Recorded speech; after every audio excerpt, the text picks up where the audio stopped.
मेहनत करिए, ठीक है।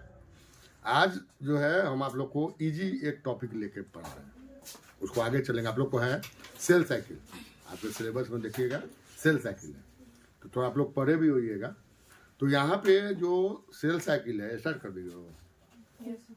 यहाँ जो सेल साइकिल है आप लोग को regulation of the cell cycle पे ज़्यादा इंफेसिस करना है, ठीक है। और ये क्यों करना है? Because the regulation of cell cycle is associated with the abnormal growth. Abnormal growth, हाँ बात कर रहे हैं, क्लास में रहते लोग बात कर रहे हैं थोड़ी देर। एबनॉर्मल सेल ग्रोथ, जिसको हम कैंसर बोलते हैं।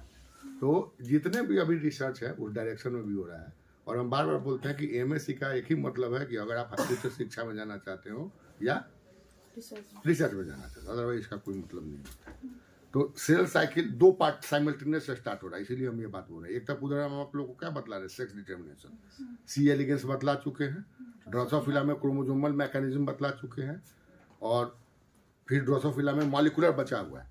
तो तत्काल उधर तो हम पढ़ाएंगे ही। अभी एक नया टॉपिक हम आपको दे रहे हैं जो पढ़िए कुछ, इसलिए हम ये बतला रहे हैं कि थोड़ा आप लोग घर में भी उसको पढ़िए। पहले वाला तो मिलना नहीं है, ये मिलेगा, ये पार्ट मिलेगा। तो आज हम आप लोग को शुरू कर रहे हैं। आपका जो टॉपिक है वो है cell cycle. Cell cycle regulation.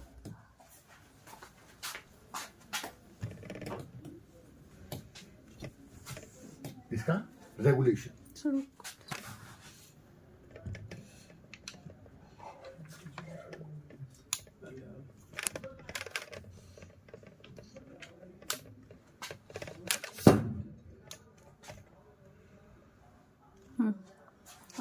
Start कर दीजिए। Cell cycle regulation.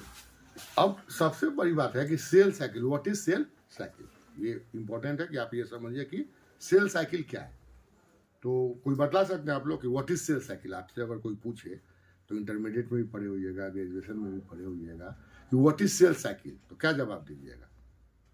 सेल का डिवीजन होता है, उसका डिवीजन। ठीक है, थोड़ा सा चल रहा है, ठीक है। सेल साइकिल का मतलब सीधा सा मतलब है कि when parent cell produces the daughter cell, ठीक है। वो जो सेल होगा फिर डॉटर क्या प्रोड्यूस करेगा? डॉटर पेरेंट हो जाएगा, फिर वो डॉटर को करेगा। तो in this way it represents a cyclic event. In this way it represents a cyclic event. ये एक साइक्लिक इवेंट को रिप्रेजेंट कर रहा है, और इसी को क्या बोला गया? Cell cycle. अब ये जो सेल साइकिल होगा, cell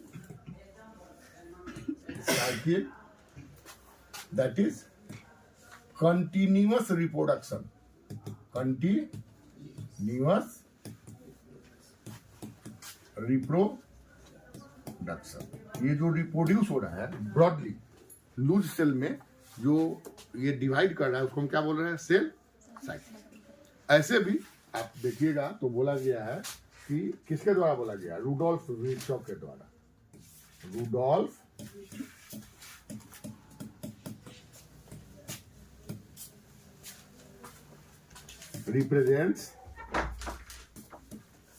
represented cell lineage theory. Cell lineage theory, that is cell originates from pre-existing cell. Originates from pre-existed cell. Pre-existed cell. रोक दो। तो ये जो है रूडोल्फ विर्चो ने प्रेजेंट क्या किया था? Cell lineage theory. तो it is a part of the cell theory. देखिए कभी कभी एक चीज हमेशा ध्यान रखिए, आपको हम बार बार बोल रहे हैं। आप लोग से पूछा जाता है व्हाट इज सेल, आपसे पूछा जा रहा है क्या चीज? व्हाट इज सेल, तो क्या जवाब दीजिएगा? Structural and functional unit of life. चलिए और कोई? यही याद किए हैं। कोई बोल देगा structure function and reproductive unit of life. कुछ किताब में लिखा भी होगा, मिल भी जाएगा। yes, sir. अब हम पूछे कि हु आर यू, क्या जवाब दीजिएगा? हमने पूछा हु आर यू, जल्दी जल्दी बोलिए, मेरे पास मुश्किल है। हाँ बोलिए, अगर हम बोल रहे हैं हु आर यू, क्या बोलिएगा? सर पहले अपना नाम बताएं, कहाँ से बिलोंग्स करते हैं। तो बायोलॉजिकल डिफिनेशन थोड़ा होता है, सोशियोलॉजिकल डिफिनेशन होगी। जेंडर बताएंगे, होमोसेपियंस मतलब जैसे होमोसेपियंस में फीमेल है ऐसे। हम पूछे व्हाट इज ब्रिक, हल्का कर दिया आपका क्वेश्चन। हम पूछे व्हाट इज ब्रिक, जल्दी जल्दी बोलिए। Wall, brick is the unit of, wall, अब ब्रिक को कहाँ कुछ बतला पा रहे हैं? मेड अप ऑफ सॉइल, बोले ना, made up of soil, clay and moulded in a specific structure, ये बोले ना, तब ना ब्रिक हुआ। अगर आप बोल रहे हैं कि brick is the structural and function unit of building, तो ब्रिक को आप बतला पा रहे हैं? नहीं बतला पा रहे हैं। और यही समस्या यहाँ पे होता है अभी तक जो आप पढ़ते हुए हैं, लेकिन जो पढ़ के हैं वो सही है उस लेवल के लिए। जिस लेवल में पढ़ के हैं वो गलत नहीं है, ठीक है। लेकिन जब एमएससी में आप आ गए तो यहाँ पे ये सही नहीं माना जाएगा। सही मतलब एप्रोप्रिएट नहीं माना जाएगा। सही का मतलब एप्रोप्रिएट नहीं माना जाएगा, ठीक है। अब यहाँ पे क्या है कि जो सेल है उसको देखिए ध्यान से, किस चीज का बना हुआ है वो? साइटोप्लाज्म है, और क्या है? लिपिड, प्रोटीन, लिपिड है, प्रोटीन है, और गोल्गी बॉडी है। गोल्गी बॉडी में भी क्या है? लिपिड, प्रोटीन, कार्बोहाइड्रेट है। कार्बोहाइड्रेट, डीएनए है, उसमें क्या है? न्यूक्लियोटाइड्स है। एटीपी है, उसमें न्यूक्लियोटाइड्स है, ठीक है। कोई भी चीज, क्रोमोसोम है, उसमें प्रोटीन है और न्यूक्लियोटाइड है। तो ये सब जो भी कंपोनेंट बन रहे हैं, ये क्या है? बायोकेमिकल कंपोनेंट्स है। ये क्या चीज है? बायोकेमिकल कंपोनेंट्स है। और ये बायोकेमिकल कंपोनेंट्स जो है वो किसी तरह से अरेंज नहीं है। किसी तरह से अरेंज नहीं, ऐसा नहीं कि कोई यहाँ है, कोई यहाँ है, कोई यहाँ है। उसका एक निश्चित संरचना है। जैसे आपका जो संरचना है तो उसमें फिक्स है कि आंख कहाँ होगा, नाक कहाँ होगा, हाथ कहाँ होगा, पैर कहाँ होगा, लीवर कहाँ होगा, स्प्लीन कहाँ होगा। वो एक फिक्स संरचना को प्राप्त कर रहा है। वो क्या कर रहा है? एक फिक्स संरचना को प्राप्त कर रहा है। तो सेल में भी ये जो प्रोटीन्स हैं, आयंस हैं, लिपिड्स हैं, या इनऑर्गेनिक कंपोनेंट्स जो भी हैं, मतलब बायोकेमिकल मॉलिक्यूल्स जो भी हैं, उनका एक निश्चित संरचना को वो प्राप्त कर रहा है। क्यों प्राप्त कर रहा है? क्यों प्राप्त कर रहा है? यहीं पे सबसे मुख्य बात है, क्यों प्राप्त कर रहा है? प्रोटोप्लाज्म में वहां भी क्या है? वाटर है, डिजॉल्व आपके प्रोटीन्स हैं, मतलब वो कोलोइडल सॉल्यूशन है। प्रोटोप्लाज्म क्या है? ऐसे भी पढ़ते हुए it is the colloidal solution, that is the plasma. उसमें सारे प्रॉपर्टी कोलोइड के हैं। तो जो भी आप प्रोटीन देख रहे हैं, कार्बोहाइड्रेट देख रहे हैं, लिपिड देख रहे हैं, प्रोटोप्लाज्म देख रहे हैं, न्यूक्लियोप्लाज्म देख रहे हैं, जो भी आप देख रहे हैं, ये एक्चुअली क्या है? केमिकल है। एक्चुअली क्या है? केमिकल, ठीक है। थोड़ा सा अगर ऑब्जेक्ट बन रहा है तो फिजिकल बॉडी बन रहा है, ठीक है। लास्ट 10 इयर्स का जो भी आप नोबेल प्राइज देखिए, या 10 का 20 इयर्स पीछे चले जाइए, 20 इयर्स में जो भी आप नोबेल प्राइज देखें तो केमिस्ट्री का टोटल, मेडिसिन का टोटल, मेडिसिन तो लाइफ साइंस है ही, फिजिक्स में भी लगभग 50%, ये सारे आपके बायो कंपोनेंट्स पे मिले हैं। सारे कहां मिले हैं? बायो कंपोनेंट्स पे। तो यहाँ पे हो क्या रहा है कि ये जितने भी केमिकल्स हैं, जो भी कंपोनेंट है, ये केमिकल नेचर को भी फुलफिल करेंगे और फिजिकल नेचर को भी फुलफिल करेंगे। मतलब फिजिक्स के भी प्रिंसिपल को फुलफिल करेंगे और केमिस्ट्री के भी नेचर को फुलफिल करेंगे। दोनों को ये फुलफिल करेंगे। नया क्या हो गया? नया ये हो गया कि जब वो स्पेसिफिक संरचना को प्राप्त कर रहा है तो उसमें एक नए कैरेक्टर्स डेवलप कर रहे हैं, ठीक है। नए फीचर्स डेवलप कर रहे हैं, जिसको हम क्या बोल रहे हैं? Living features. जिसको हम क्या बोल रहे हैं? Living features. यानी जो लिविंग सिस्टम है, it is more complex than the physical bodies and chemical bodies. ये जो लिविंग कंपोनेंट है वो फिजिकल बॉडी से भी कॉम्प्लेक्स है और केमिकल बॉडी से भी कॉम्प्लेक्स है। क्योंकि ये फिजिकल प्रिंसिपल को तो पूरा करता ही है। जितने भी फिजिकल प्रिंसिपल है उसको तो वो मानेगा ही, जितने भी केमिकल प्रिंसिपल है उसको तो वो मानेगा ही, लेकिन उसके साथ साथ वो नए फीचर्स को भी डेवलप कर रहा है। तो वो डेवलप क्यों कर रहा है? By the specific configuration, by the specific arrangement, ठीक है। अब बतलाइए कि सेल क्या है? सेल क्या है? अब सेल क्या हो गया? Cell is a कि- combination of chemical and properties, chemical and physical properties. हाँ, उसे नहीं, थोड़ा और अच्छे ढंग से सोचिए, ठीक है? डायरेक्शन आप लोग का सही अब जा रहा है, ऐसा ही बुद्धि खुलता है, सही बात है। Cell is the group of या assemblage of biochemical molecules and ions. क्या है? सब बायोकेमिकल मॉलिक्यूल्स और आयन है, सेल में वही है, Yes, sir. जो भी तोड़िएगा तो वही मिलेगा, ठीक है? In which these components are arranged in a specific manner. ये तो रिकॉर्ड ही हो रहा है, डाल देंगे तो लिख क्यों रही है? जिसमें ये सारे केमिकल जो क्या है वो स्पेसिफिक संरचना को प्राप्त कर रहा है। काहे क्यों प्राप्त कर रहा है? हमने कैरेक्टरिस्टिक टू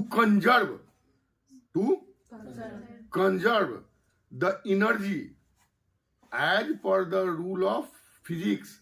वो एनर्जी को कंजर्व करेगा, कैसा? फिजिक्स के प्रिंसिपल के आधार पर, and obtain the capacity of self reproduction. Self reproduction. अगर ऐसा कोई चीज बन रहा है तो क्या चीज हो गया? लिविंग सेल्स हो गया, लिविंग सेल्स हो गया। वो क्या हो गया? लिविंग सेल्स हो गया, ठीक है? अब जब आप इसको आगे पढ़िएगा तो हर एक कंपोनेंट का एक अलग अलग नेचर होगा।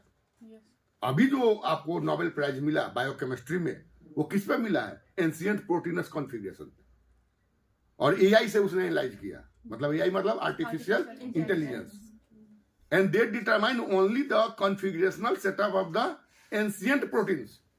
जो एंशिएंट में प्रोटीन में डेवलप किया होगा, उसके कॉन्फ़िगरेशन को उसने क्या किया? एनालाइज किया, and describe the property in the living system. Living system में उसको प्रॉपर्टी को एक्सप्लेन कर दिया, उसको मिल गया नोबेल प्राइज। तो ये जो भी सेल्स के कंपोनेंट हैं, जो भी सेल्स है, वो क्या चीज है? इसको क्या बोला गया कि cell is the assemblage of biochemical molecules and ions, ठीक है? काहे के लिए? to produce a in which they are arranged in a specific manner. ऐसा नहीं कि इधर उधर है, वो एक स्पेसिफिक संरचना को प्राप्त कर रहा है। ये संरचना क्यों प्राप्त कर रहा है? इसलिए प्राप्त कर रहा है टू कंजर्व द एनर्जी। वो एनर्जी को कंजर्व कर सके, कैसा? As the on the principle of physics. जो फिजिक्स का प्रिंसिपल है उसके अनुसार। ऐसा नहीं कि वो अपने मन से कुछ कर लेगा। And gain the capacity of self reproduction. अगर ऐसा चीज बन रहा है तो क्या हो गया? सेल हो गया, ठीक है? इसीलिए जब नेट का पहला जो सिलेबस देखिएगा, फर्स्ट यूनिट का सिलेबस देखिएगा, तो वहां पर क्या दिए हुए हैं? Energetics, biochemical component and enzymic reactions. मतलब biochemical molecules and energetics first unit में आप जाके देख लीजिएगा। नेट का जो पहला सिलेबस फर्स्ट यूनिट है, 13 यूनिट होते हैं उसमें, फर्स्ट यूनिट में इसी के बारे में सब दिए हुए, ठीक है? अब ये जो सेल्फ रिप्रोडक्शन कर रहा है, तो जो रिप्रोड्यूस कर रहा है, इसी को हम क्या बोल रहे हैं? Cell cycle. इसको हम क्या बोल रहे हैं? Cell cycle. तो सेल साइकिल जब भी वो डेवलप करेगा तो उसमें कुछ सेंसेशन होना चाहिए ना।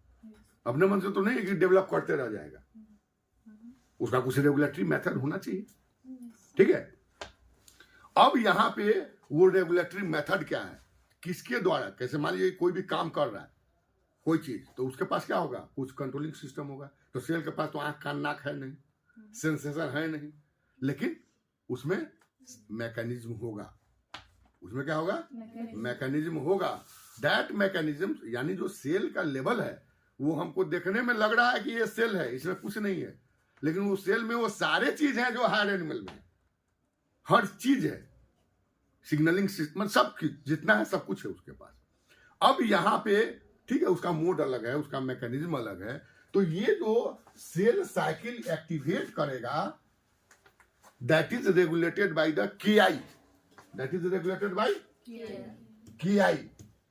KI मतलब कैरियोप्लाज्मिक इंडेक्स। कैरियोप्लाज्मिक इंडेक्स सुने इसको, किताब उताब में एनसीईआरटी में है ये। कैरियोप्लाज्मिक इंडेक्स या साइटोप्लाज्मिक इंडेक्स, कैरियोप्लाज्मिक इंडेक्स या cytoplasmic Index. Index. It is the regulatory factor which is responsible for the cell division, which is responsible for the cell division. ये डिवीजन को रेगुलेट करता है. ठीक है. अब ये क्या है, KI क्या है? तो KI का मतलब होता है जैसे ये सेल है, ये न्यूक्लियस है.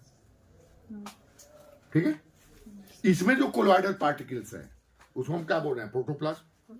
उसको हम क्या बोल रहे हैं? प्रोटोप्लाज्म. प्रोटोप्लाज्म के अपने प्रॉपर्टीज होते हैं, वो थोड़ा देख लीजिएगा. ठीक है. उसके अपने प्रॉपर्टीज होते हैं. अब जो वॉल्यूम यहाँ पे है ये क्या हो गया? Cytoplasmic volume. ये हो गया साइटोप्लाज्मिक वॉल्यूम और ये हो गया nucleoplasmic volume.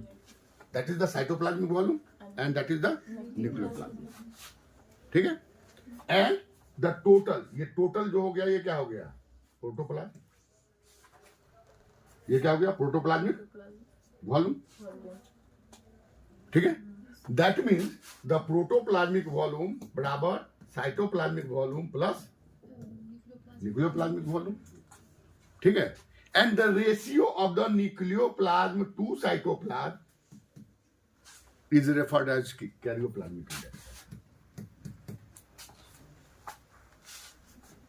The ratio of nucleoplasm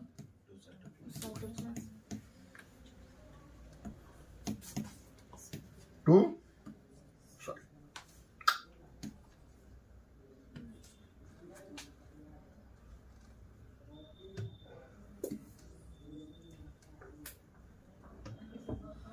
nucleoplasm to cytoplasm is referred as karyoplasm, and it is specific for cell. Specific for cell. It determines the specificity. That means कि liver का KI value एक fix value होगा, kidney cell है तो उसका अपना एक fix value होगा, स्किन का सेल्स है तो उसका अपना एक फिक्स वैल्यू होगा, रेटिनल सेल्स है उसका एक फिक्स वैल्यू होगा. That is specific. सेल के लिए वो क्या है? Specific. And if the KI value in the favourable metabolic condition, in the favourable metabolic condition. Favourable metabolic का कंडीशन का मतलब क्या हुआ? What is the meaning of the favourable metabolic condition? Metabolism is divided into two parts, catabolism and anabolism. Catabolism is the breaking phase, which is responsible for the production of the energy, and anabolism is the formative phase, which is responsible for the growth and development. And both are necessary. The catabolic reactions are necessary and the anabolic reactions are necessary. दोनों ही जरूरी है. And they are always present in the, मतलब that the catabolic reactions and anabolic reactions are present in the equilibrium state. That is referred as the homeostasis. That is referred as the homeostasis. But when the anabolic reactions in favorable condition means the anabolic reactions is more than the catabolic reactions. Anabolic reactions is more than the catabolic reactions. And in the favorable metabolic condition, the volume of cytoplasm increases more rapidly than the volume of nucleoplasm. ठीक है. Then what will effect? क्या इसका effect होगा? इसका effect क्या होगा? In the favourable metabolic condition volume of cytoplasm increases more rapidly than the volume of nucleoplasm. Cell develop होगा. It is responsible for the decrease of KI value. Yes, sir. Yes. It is responsible for the decrease of KI value. And when the KI value is decreased, it is responsible for the initiation of the cell division. It is responsible for the initiation of cell division. Clear? कोई दिक्कत नहीं. आज इतना ही रहने दिया जाए. Of कर. एक पॉइंट बोल के हम चले गए. ठीक है. इससे आगे वहीं से हम आगे चल रहे हैं. तो क्या हम बतला दिए थे कि जो डिवीजन है उसको रेगुलेट कौन कर रहा है?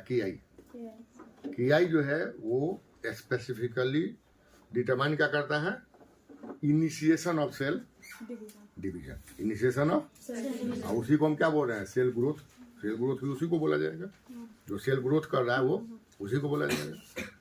सेकेंड, जो सेल डिवीजन हो रहा है अब यहाँ पे हम आपको लास्ट क्लास में बोले थे कि जो आप पोस्ट ग्रेजुएट में पढ़ रहे हैं सेल डिवीजन, आपके सिलेबस में लिखा होगा क्या बोलता है वहाँ पर, सेल चेक पॉइंट ऐसा करके कुछ लिखे हुए हैं, सेल साइकिल चेक पॉइंट। इसी को दोनों एक ही चीज है, उसमें बहुत ज्यादा अंतर नहीं है।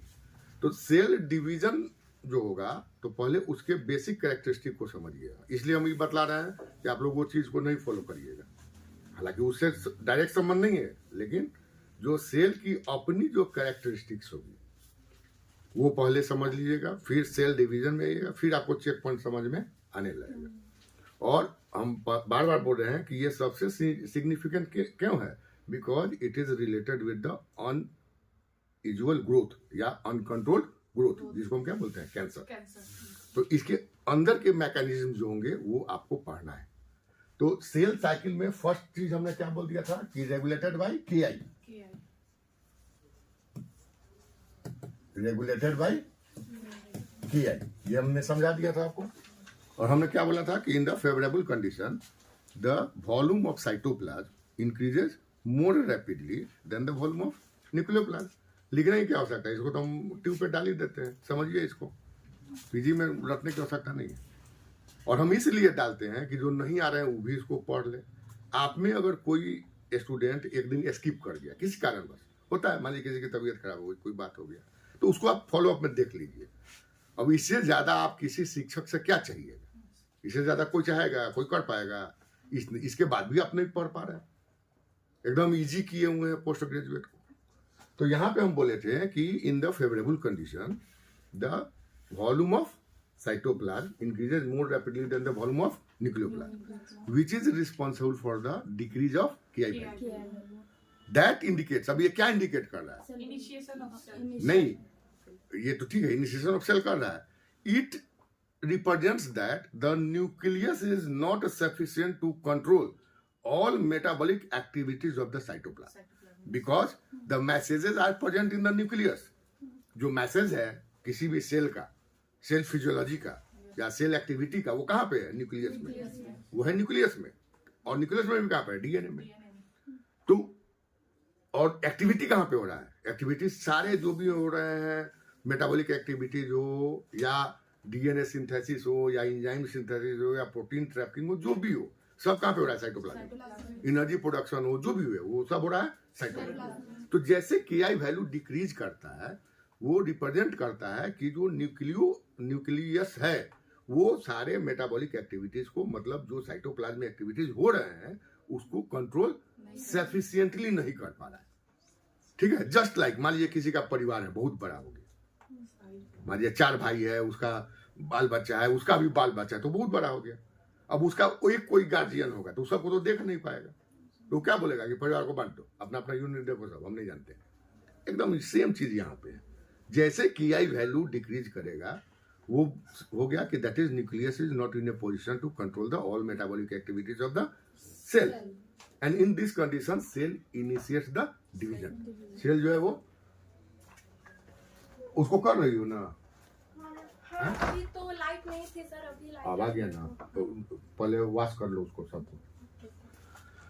तो वो इंडिकेट कर रहा है कि आपको क्या बोल रहा था आगे बीच में लाइन, तो हाँ, वो सफिशिएंटली उसको कंट्रोल नहीं कर पाया, तो वो क्या करेगा कि डिवाइड कर देगा।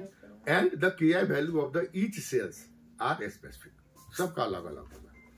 ठीक है, और इसीलिए आपके प्रैक्टिकल में भी जो प्रैक्टिकल देखिएगा तो वहाँ पे माइटोसिस जो आपको स्टडी करना है, वहाँ पे लिखे हुए हैं कि mitosis and calculation of the KI, वहाँ पे लिखे हुए हैं, वो भी आपको करना है, वो बाद में हम बताएंगे। तो केआई दूसरा जो नॉर्मल फीचर होता है सेल का, अभी नॉर्मल फीचर हम बतला रहे हैं। सेल का जो नॉर्मल फीचर होता है, जो सबसे इंपॉर्टेंट है, अप्लाइड है, वो है contact inhibition. Contact inhibition, contact inhibition क्या बोल रहा है कि, हाँ बोलिए बोलिए। सेल अब डिवाइड नहीं करेगा। हाँ, कैसे डिवाइड नहीं करेगा? मतलब सेल डिवीजन मतलब अब नहीं करेगा। नहीं, नाम ही बतला रहा है कॉन्टेक्ट इनहिबिशन। कॉन्टेक्ट इनहिबिशन मतलब कि जैसे सेल डिवाइड कर रहा है, तो वो अगर दूसरे कॉन्टेक्ट के टच में आ गया या अपने सरफेस के टच में आ गया तो वो डिवीजन रोक देगा। That is the contact inhibition. ठीक है, तो it is the normal feature of the cell कि जैसे वो डिवाइड कर रहा है, मान लीजिए कि कोई घाव हो गया आपका, तो वो डिवीजन करके हील करेगा, वुंड हीलिंग करेगा। लेकिन जैसे वो ऊपर आएगा, मतलब एपिडर्मल लेयर पे आएगा, वो एक सरफेस के कांटेक्ट में गया तो वो डिवीजन रोक देगा। अगर आपका कल्चरल मीडियम है, कहीं आप कल्चर कर रहे हैं सेल को, सेल कल्चर होता है, एक्सपेरिमेंट में जाइएगा, पीएचडी में तो सेल कल्चर होता है। जैसे आप कल्चर करिएगा तो कल्चर करेगा, वो बीच में मान लीजिए टेस्ट ट्यूब है, तो टेस्ट ट्यूब मान लीजिए कि आप ये टेस्ट ट्यूब है, टेस्ट ट्यूब में एक आपका न्यूट्रिएंट मीडियम है और आपने इसमें एक सेल डाल दिया। ठीक है, ये डिवाइड करना शुरू करेगा, ये डिवाइड किया, स्टार्ट किया, क्योंकि न्यूट्रिएंट मीडियम है, कल्चर। लेकिन जैसे ये इसके सरफेस में आएगा, इस सरफेस में जैसे कांटेक्ट करेगा, वो अपने डिवीजन को रोक देगा, तुरंत स्टॉप करेगा। या ऐसे डिवीजन करते करते अगर ये ऊपर आया तो यहाँ पे आके ये क्या कर देगा, स्टॉप कर देगा।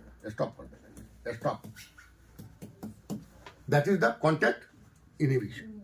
ठीक है, थर्ड वन, इसका जो कैरेक्टर होगा normal cell, just I am saying the normal cell का बात। नॉर्मल सेल में जब आइएगा तो इसका जो chromosomal, that is the DNA,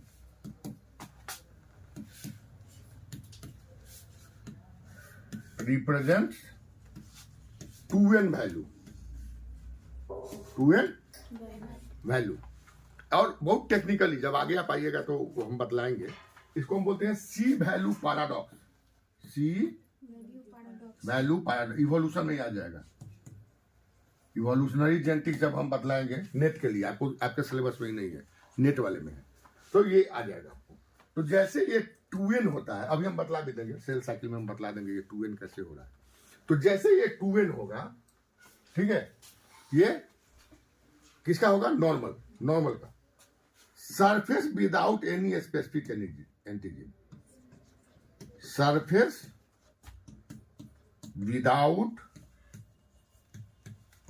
specific antigen, surface पे कोई एंटीजन नहीं होगा।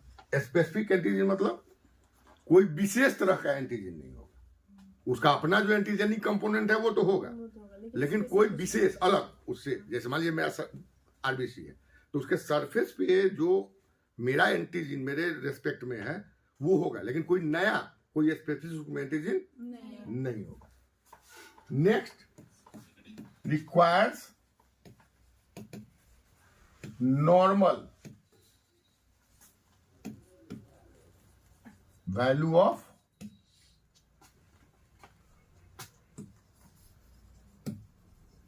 Glucose and energy. इसका ग्लूकोज और एनर्जी जो होगा वो नॉर्मल जो सेल रिक्वायर करता है वो रिक्वायर करेगा। ठीक है, next one, requires normal value of glucose and energy. Next one, the cytoskeleton. Cytoskeleton क्या होता है, साइटोस्केलेटन किसको हम बोलते हैं, साइटो मतलब सेल, स्केलेटन मतलब उसका हड्डी। तो कौन है साइटोस्केलेटन, कौन सा है, microtubules and microfilaments, microtubules plus microfilaments are normal in diameter, जो भी उसका डायमीटर है उसमें वो क्या होगा, नॉर्मल होगा। ठीक है, डू नॉट रिप्रेजेंट, या देखिए, do not represent any differentiation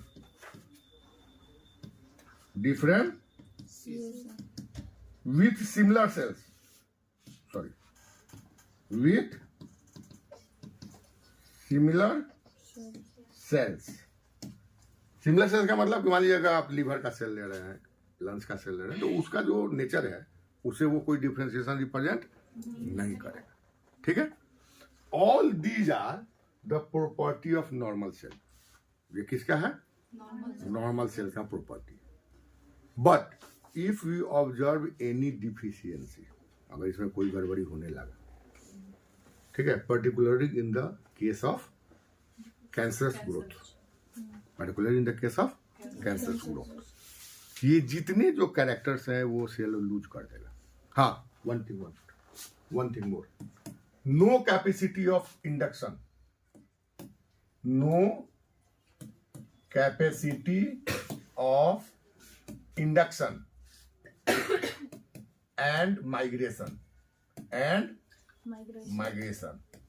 no capacity of induction and migration. कहने का मतलब कि वो दूसरे सेल को इंडक्ट नहीं कर सकता, मैंने इंड्यूस नहीं कर सकता है, इसके पास क्षमता नहीं होगी. व्हेन इट इज डिफरेंशिएटेड, इसका मतलब क्या हुआ कि जैसे मान लीजिए कोई जाइगोट होता है, जाइगोट हुआ तो जाइगोट कितने सेल का है? बार बार हम बोल रहे हैं, डिप्लॉयड मारेंगे चला के. हैप्लॉइड डिप्लॉयड हम नहीं पूछ रहे हैं, कितने सेल का होता है हम ये पूछ रहे हैं. एक सेल का. जाइगोट इज ऑलवेज यूनिसेलुलर, हमेशा याद रखिए, हम बार बार इस चीज को बोल रहे हैं, बहुत लोग इसमें गलती कर देता है.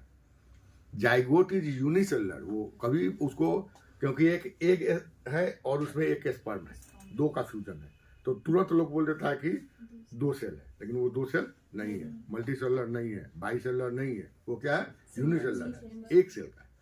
और and one cell is responsible for the formation of complete body. एक सेल जब ग्रोथ कर रहा है इम्यूनोलॉजिकली तो वो कंप्लीट बॉडी का निर्माण कर रहा है. या स्टेम सेल, जब आप बायोलॉजी पढ़ेंगे, स्टेम सेल आपको पढ़ना है, सिलेबस में. जब आप स्टेम सेल पढ़ेंगे तो स्टेम सेल का मतलब क्या होता है कि stem cell is responsible for the differentiation of further another organs और part of the body. That is the stem cell. उसको हम क्या बोलते हैं? Stem cell. उसमें इम्यूनिक होता है, हिमोलिटिक होता है, वो बाद की बात है, वो सब बाद में देखिएगा. तो ये जो स्टेम सेल्स है, ये इसमें क्या कैपेसिटी है? इसमें इंडक्शन की कैपेसिटी.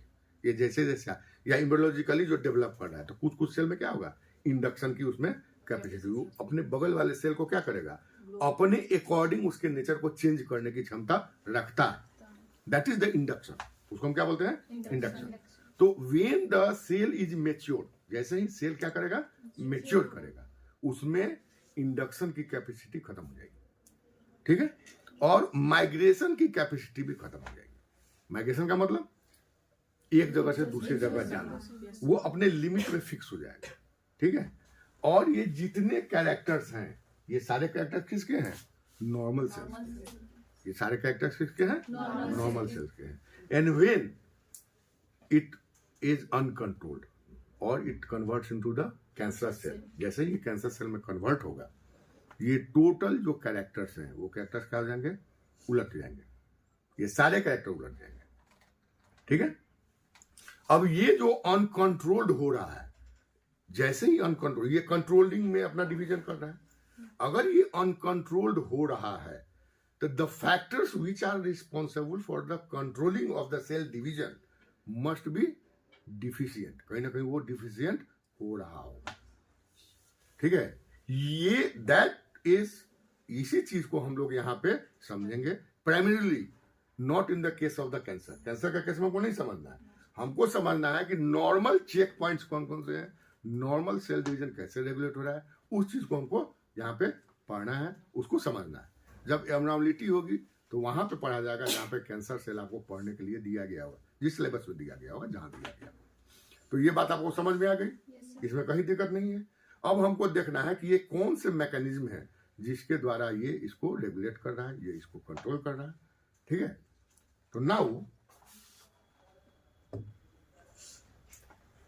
द सेल डिवीजन, हमने आपको बोला था कि सेल डिवीजन आप थोड़ा पढ़ लीजिएगा. पढ़े उड़े हैं उसको? पढ़े थे. क्या होता है सेल डिवीजन, बताइए हमको. जब एक सेल साइकिल का सर सीक्वेंशियल रिप्रेजेंट जो होता है. नहीं, उसका अब कुछ ज्यादा बतलाइए.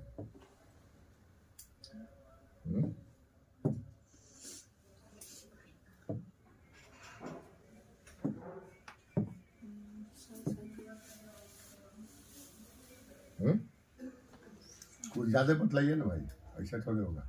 थोड़ा सा बतलाने से नहीं होगा, और थोड़ा ज्यादा बतलाना होगा। एनसीईआरटी पढ़े आप लोग? Yes, sir.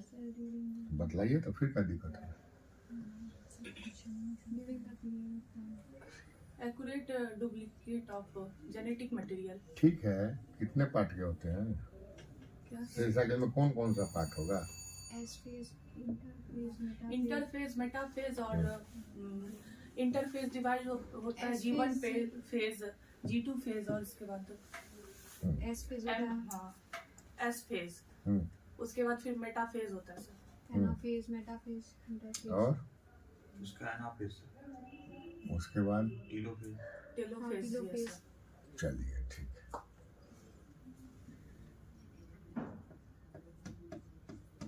माइटोसिस है ना? Yes, sir. जीवन है, एस है, G2 G2। These are the complete cycle. ये पूरा साइकिल है। जीवन में क्या क्या हो रहा है? इसको आप बोलते हैं, इंटरफेज। हाँ इंटरफेज बोलिए, सिंथेटिक फेज बोलिए, जो भी बोलिए एक ही बात है। इसको आप बोलिए सिंथेटिक फेज और इंटरफेज और रेस्टिंग फेज, जो भी बोलना है बोलिए।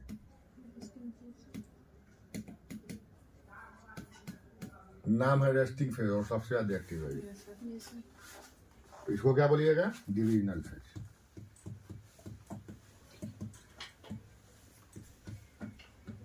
Divisional phase. जीवन में क्या क्या होता है?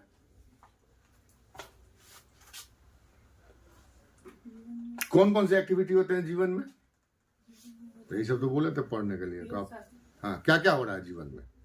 सर ER ये सब का डिवीजन स्टार्ट होता है। नहीं डिवीजन नहीं, क्या क्या बनाएगा हमको ये बनाएगा बताइए। सर। हाँ एंजाइम, प्रोटीन वगैरह सब कुछ। प्रोटीन बनाएगा, प्रोटीन। ठीक है प्रोटीन बनाएगा। चलिए और कुछ? और कुछ नहीं बनाएगा? Yes sir. प्रोटीन बनाएगा। चलिए और? ये प्रोटीन बनाएगा और कुछ? आरएनए डीएनए डेवलप होगा। कहाँ पर? वो तो न्यूक्लियोप्लास्ट होता है। ये सब तो हम न्यूक्लियस का ही बात बोल रहे हैं, और किसका बात बोल रहे हैं? ये प्रोटीन बनाएगा और क्या बनाएगा?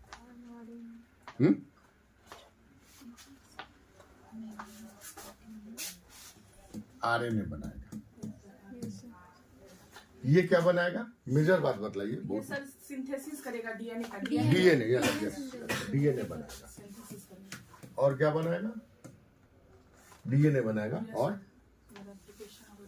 डीएनए बनाएगा और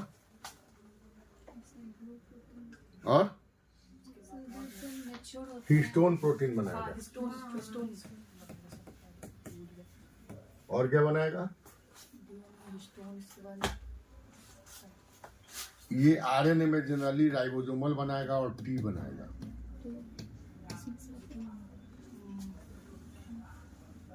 एम भी बनाएगा जो प्रोटीन के लिए है। ये क्या करेगा? प्रोटीन बनाएगा, प्रोटीन बनाएगा कि मतलब आरएनए बनाएगा, आरएनए में तीनों, और प्रोटीन बनाएगा, यानी प्रोटीन तीनों में बन रहा है। यहाँ का अंतर ये है कि ये हिस्टोन बना रहा है। और क्या बनाएगा? Micro tubular protein, micro tubular protein बनेगा। यहाँ पे कुछ बनेगा? यहाँ पे सर सिर्फ सेल का डिवीजन होगा। कुछ निर्माण नहीं होगा? कुछ निर्माण होगा? नहीं सर, नहीं होगा। ठीक है, यहाँ पे एक प्रश्न का जवाब हमको दे दीजिए। मैन में आरबीसी का लाइफ स्पान क्या है? 120 डेज। 120 डेज।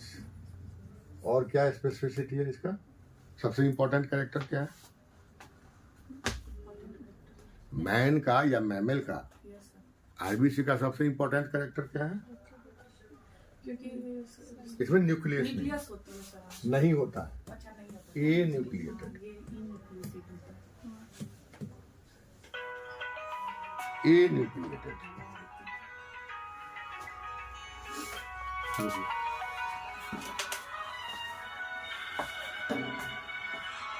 अब ये है एन्यूक्लिएटेड, तो इसमें मेटाबॉलिक एक्टिविटी होती है, मतलब एंजाइम वगैरह का निर्माण होता है आरबीसी में कि नहीं होता है? मैन के आरबीसी में होता है। तो ये तो सब खत्म हो गया है, इसका न्यूक्लियस खत्म है और ये काम हो रहा है न्यूक्लियस में। तो फिर यहाँ पे होता कैसे है? कल जवाब दीजिएगा पढ़ के अगले क्लास में, सोच के रखिए इसको।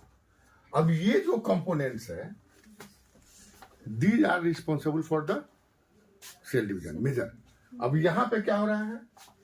माइटोसिस जो हो रहा है वो क्या हो रहा है? यहाँ पे हो रहा है क्रोमोसोम सेपरेट हो। हाँ ठीक, अच्छी बात है, चल वही लिख देते हैं। तुम बोली मान लिए, पढ़ो ऐसा ही पढ़ो, सब मन खुश हो जाएगा मेरा।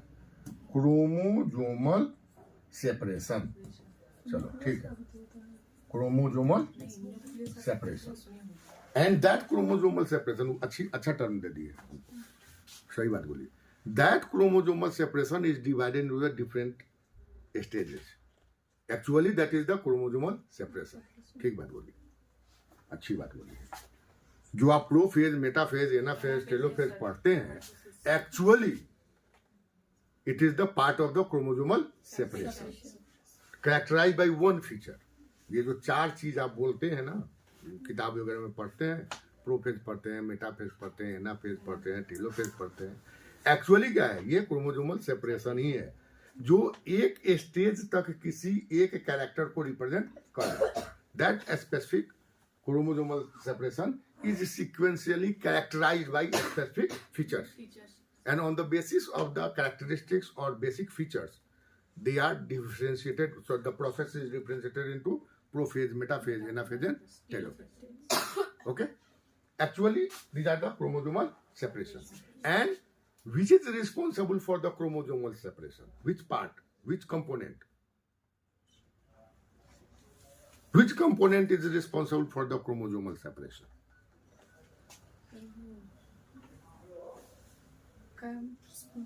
Spindle fibre. सही तो बोल रही हो, तो डर के क्यों बोल रही हो? कॉन्फिडेंस लाइए।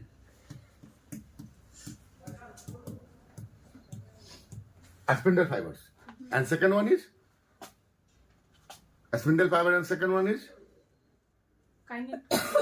काइनेटोकोर। काइनेटोकोर चलिए चलेगा, लेकिन उसको सेंट्रोमियर बोलिए। Actually, the centromere represents the specific binding sites during the separation of the chromosome or during the cell division. That is referred as the kinetochore. दोनों में अंतर है, सेंट्रोमियर और काइनेटोकोर में अंतर है। ऑर्गेनाइजेशनल लूज टर्म में आप दोनों को एक मान लेते हैं, but it is the organisational difference. Organisationally it is differentiated, both are differentiate, दोनों अलग अलग है। तो that spindle fibres and centromeres are responsible for the chromosomal separation. And after the chromosomal separation, because in the mitosis, it DNA एक cell से क्या हो रहा है? दो सेल। तो एक डॉटर सेल में यहाँ पर जो जितना डीएनए होगा, यहाँ पे जितना डीएनए होगा, वो यहाँ पे कितना हो जाना चाहिए? यहाँ पे हाफ। अरे here that is one N chromosome. Here, yeah, it is after the separation it becomes the N chromosome. That means here it becomes the 2N chromosome. वही चीज हम ऊपर लिखे हुए थे। In meiosis it becomes the 4N chromosome. 4N DNA. That is determined after later on the C value part of हम बाद में बतलाएंगे. And this one is a normal feature. ये क्या है? Normal feature. And now body wants to check the irregularity. It appears during the cell division. अब nature क्या चाह रहा है? ऐसा नहीं है कि नेचर के पास मैकेनिज्म नहीं है, नेचर ने आपको मैकेनिज्म दिया है। क्या दिया है? कि अब अंदर ये जब सेल डिवीजन होगा, ये सब चीज आप एनसीईआरटी में पढ़ ले, मिल जाएगा सब। तो ये अब डिवीजन के साथ ये क्या करेगा कि आपके इस सेल सिस्टम में, आपके बॉडी के सिस्टम में एक मैकेनिज्म होगा जो वो चेक करेगा। कि आपका जो, हाँ, that is the check point. वो क्या है, उसी को क्या बोला गया, चेक पॉइंट। और another way it is refer the regulation of cell division, ये रेगुलेट करेगा। अब पहला चेक पॉइंट जैसे देखिए जीवन है, इन जीवन आफ्टर द डिवीजन और after the synthesis of the protein, RNA and DNA, this component, जीवन कन्वर्ट्स इनटू ए रेस्टिंग स्टेज। क्योंकि रेस्टिंग फेज आप यहाँ पे बोल दिए हैं, इसलिए इसको हम रेस्टिंग अब यहाँ पे नहीं बोलते हैं, हम क्या बोलते थे, quiescent stage, G not, yes, quiescent stage, that is represented by G not, that is represented by G not, ठीक है। And the cell G1 comes into the G naught, again its capacity to comes in the G1 phase and initiate the cell cycle, except two cells, except two cells, कौन सा, heart cell and नहीं, हाँ ठीक है, heart चलेगा, neuron, हाँ ठीक, muscle cell, yes muscle cells, तब तो मसल बोलेगी उसमें सब आ जाएगा, हार्ट बोलेंगे क्या हो सकता है, मसल से बोलेगी सब आ जाएगा। And now this is the quiescent stage, and cancer cell never comes in quiescent stage, जो कैंसर सेल होगा वो क्विसेंट में आता ही नहीं, ठीक है। And here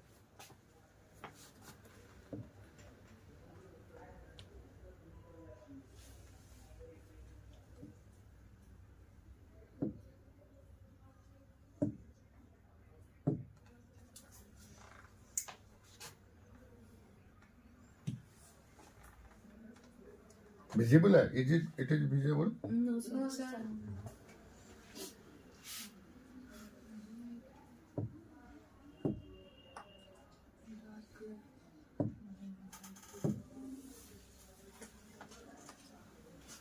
this one, Yes, sir. one here, that is a checkpoint, in between G1 and S, in between G1 and S, first checkpoint is present at the G1 and S, second checkpoint is here, GS and G2, S and that is the second checkpoint. Third checkpoint, when it enters here, G1 and M, sorry, G2 and M, and third at the mitotic level, at here, this one, at the mitotic level. These are the checkpoints. अब यहाँ पे when the cells is completed here, cell division यहाँ पे complete हो चुका है. Which one? Protein, RNA, transfer RNA, mRNA, all these are components are formed because they are responsible for the enzymatic activity of the S1 phase. क्योंकि S1 phase बहुत active होता है. सबसे ज्यादा एक्टिव कौन है यहाँ पे? S1 ही है. S1 not S1, S. तो ये जो कंपोनेंट्स है यहाँ पे बन रहा है. अब ये जो डिविजनल फेज S में जाएगा तो now S is responsible for the DNA synthesis. DNA cell. That is important because further in the daughter cell, all the activities of the daughter cell are controlled by the DNA. DNA. And if DNA becomes faulty, faulty, अगर DNA क्या हो गया? Faulty हो गया, गड़बड़ हो गया, तो क्या हो जाएगा? डॉटर सेल्स में सभी सिस्टम क्या हो जाएंगे? गड़बड़ हो जाएंगे. तो फर्स्ट चेक इज हियर. यहाँ पे ये फर्स्ट चेक कर देगा कि the DNA which undergoes in the S phase, the DNA which undergoes in the S phase is molecularly correct और नॉट. मॉलिक्यूलर लेवल पे वो सही है या नहीं है. क्यों? क्योंकि वो कहां से आ रहा है? माइटोटिक फेज से आ रहा है.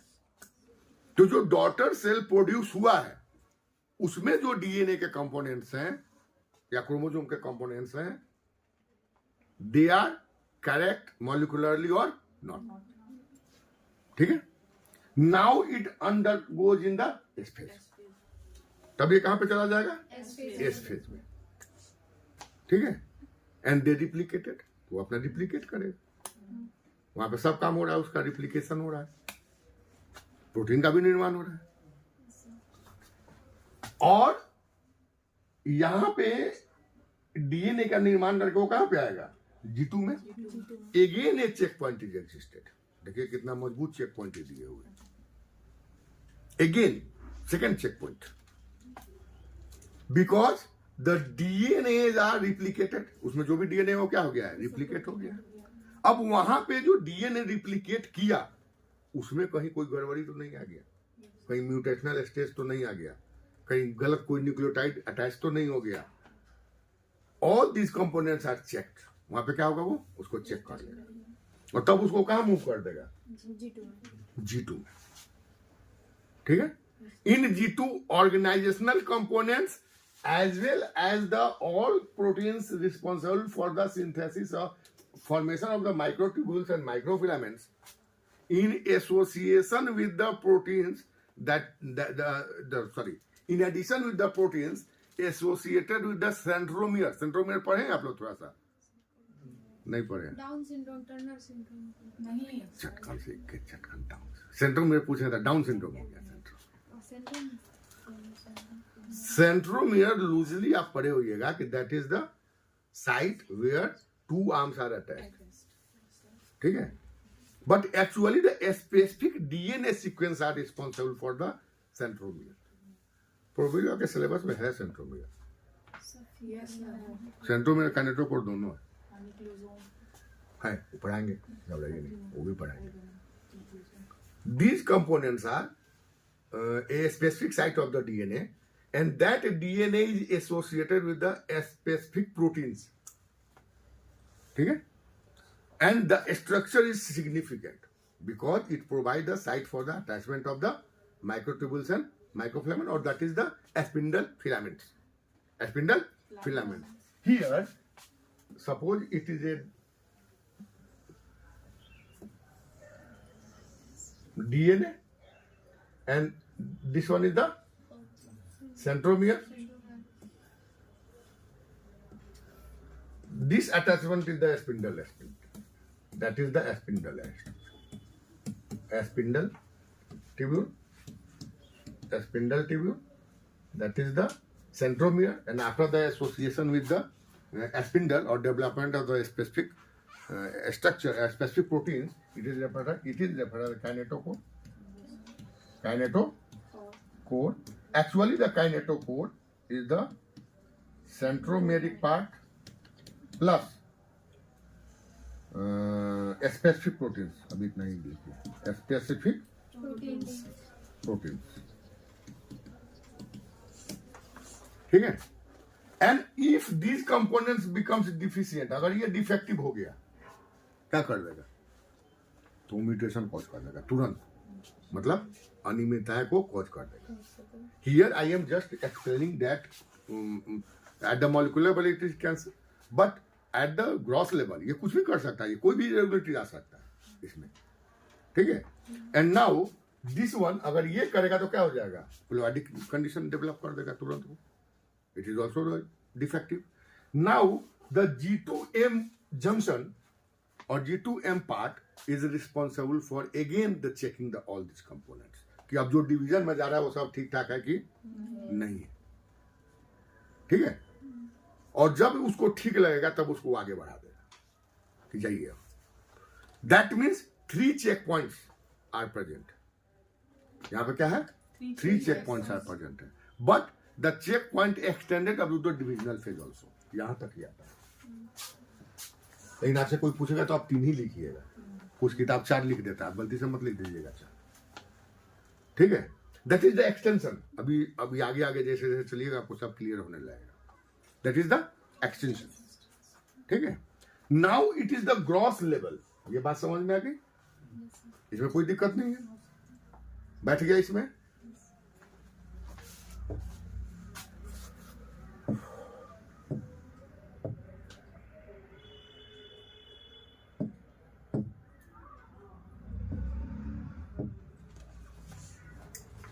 Now at the molecular level, ये तो आप ग्रोथ लेवल पे समझ रहे हैं कि ऐसा हो रहा है, ऐसा होगा, ऐसा चेक पॉइंट होगा, ठीक है।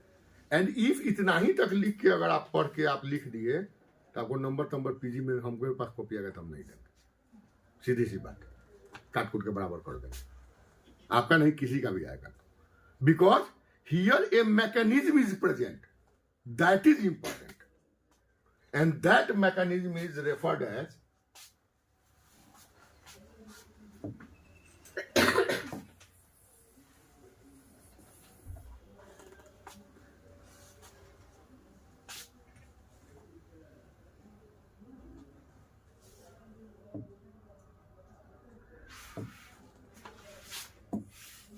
नहीं हटेगा, खाइए, कोई कोई गड़बड़ हो जाता है, कोई बात खराब नहीं हटा। That is referred as C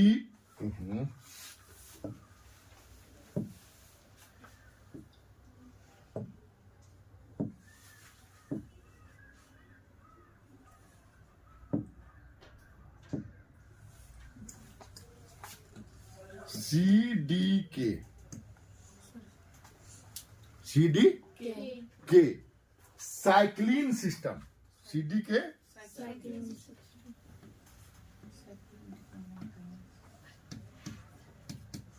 cyclin and, CDK cyclin system, CDK cyclin system, that checkpoints and errors if existed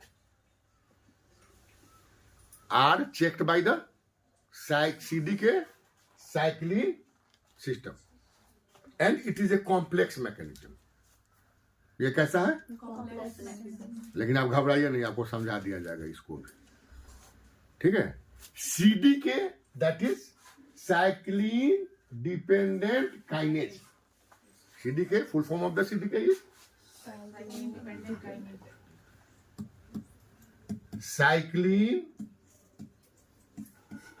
dependent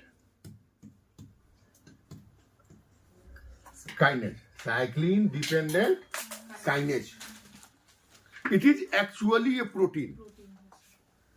enzyme में तो प्रोटीन ही हुआ, काइनेज तो लिखा नहीं हुआ है, साइक्लिन डिपेंडेंट काइनेज लिखा हुआ है, तो it is actually the protein. ये क्या है? प्रोटीन है, which is rich in threonine and serine,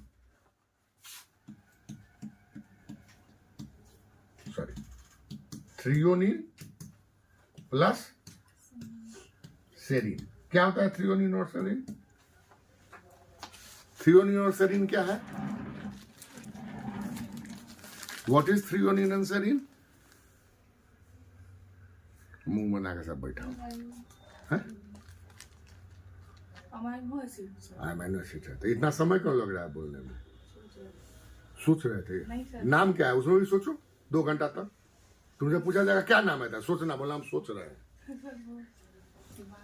threonine and serine, and हम इसलिए बोल रहे हैं थ्रियोनिन एंड सेरीन को हम इसलिए लिखे कि दैट थ्रियोनिन एंड सेरीन, हम बार बार बोल रहे हैं कि जो प्रोटीन्स होते हैं, कई बारी बात बोले, आज फिर बोल रहे हैं, 2 को गधा सब नया आ गया है। कोई भी जो प्रोटीन होगा उसका कॉन्फ़िगरेशन जो होता है वो सबसे इंपॉर्टेंट होता है, and that configuration determines the biological activities. Biological system में उसकी जो एक्टिविटी होगी उसको कौन डिटरमाइन करेगा? कॉन्फ़िगरेशन। कॉन्फ़िगरेशन मतलब वो किस ढंग का संरचना प्राप्त कर रहा है, ठीक है। तो उसमें जो एमिनो एसिड्स होंगे, 20 तरह के अमीनो एसिड्स हैं, 20 टाइप्स ऑफ अमीनो एसिड्स। वो मेरा चैनल सब कोई सब्सक्राइब किए हुए हैं, Yes, sir. खोल लीजिएगा, जाके रात में पढ़ लीजिएगा। माइक्रोमॉलिक्यूल्स, उसमें एक नीचे खोजिएगा, मिलेगा माइक्रोमॉलिक्यूल्स, बायोकेमिकल माइक्रोमॉलिक्यूल्स, उसको जरूर पढ़ लीजिए, सुन लीजिए। लंबा है वो, 1.25 घंटे का है। इन्हें के बीच में नींद आ जाओ, सो जाइए बंद करके, आप टटियाते रहे। जो 20 एमिनो एसिड्स होते हैं, the amino acids have different nature. उसका क्या है? Different nature. कुछ न्यूट्रल होगा, कुछ बेसिक होगा, कुछ एसिडिक होगा। जो न्यूट्रल होगा वो उसमें भी 2 नेचर होते हैं। पोलर होगा और non polar, and that variation are responsible for the specific configuration as well as they provide the site for attachment of the other regulatory components. इसलिए यहाँ पे दो चीज है, CDK cycling. CDK is not independently sufficient to regulate, but CDK after the attachment of the cycline is responsible for the activities, for the checking of the error during the cell division. And that cycline dependent kinase is polymorphic. ये एक तरह का नहीं है. It has CDK 1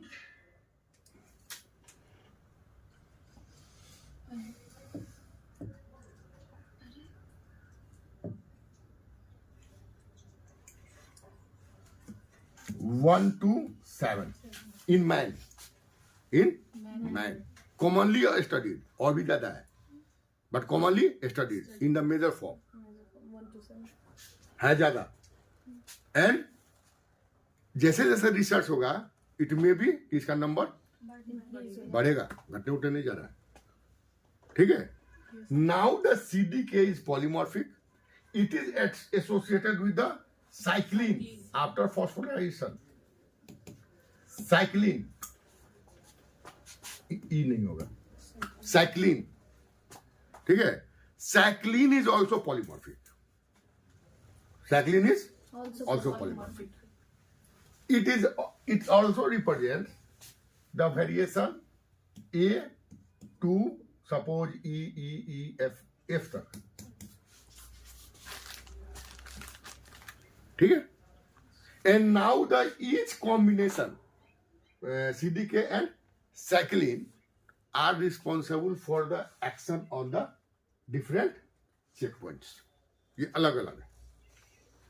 ठीक है. इसका जो रेगुलेशन होगा वो क्या होगा, अलग अलग होगा. ठीक है. तो आज इतना ही रहने दिया जाए थोड़ा है. अगले दिन थोड़ा सा अगर कहीं मिले तो देख लीजिएगा CDK साइक्लिन. इसके डिफरेंट स्ट्रक्चर